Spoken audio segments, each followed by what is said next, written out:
اور جب ان لوگوں سے کہا جاتا ہے کہ جو کتاب اللہ نے نازل فرمائی ہے اس کی طرف اور پیغمبر کی طرف رجوع کرو، تو کہتے ہیں کہ جس طریق پر ہم نے اپنے باپ دادا کو پایا ہے وہی ہمیں کافی ہے۔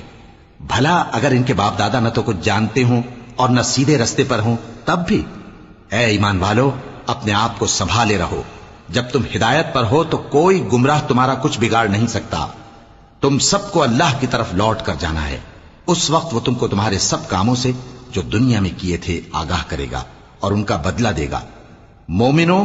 جب تم میں سے کسی کی موت آ موجود ہو تو شہادت کا نصاب یہ ہے کہ وصیت کے وقت تم مسلمانوں میں سے 2 مرد عادل یعنی صاحب اعتبار گواہ ہوں،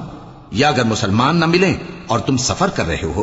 اور اس وقت تم پر موت کی مصیبت واقع ہو تو کسی دوسرے مذہب کے 2 شخصوں کو گواہ کر لو۔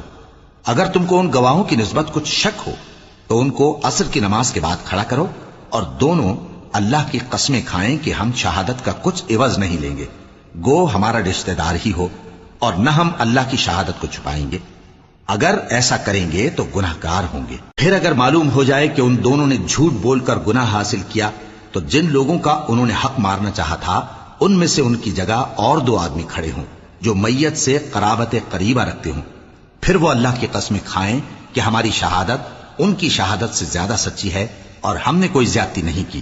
ایسا کیا ہو تو ہم بے انصاف ہیں۔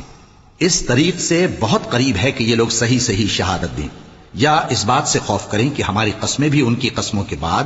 رد کر دی جائیں گی۔ اور اللہ سے ڈرو اور اس کے احکام کو توجہ سے سنو،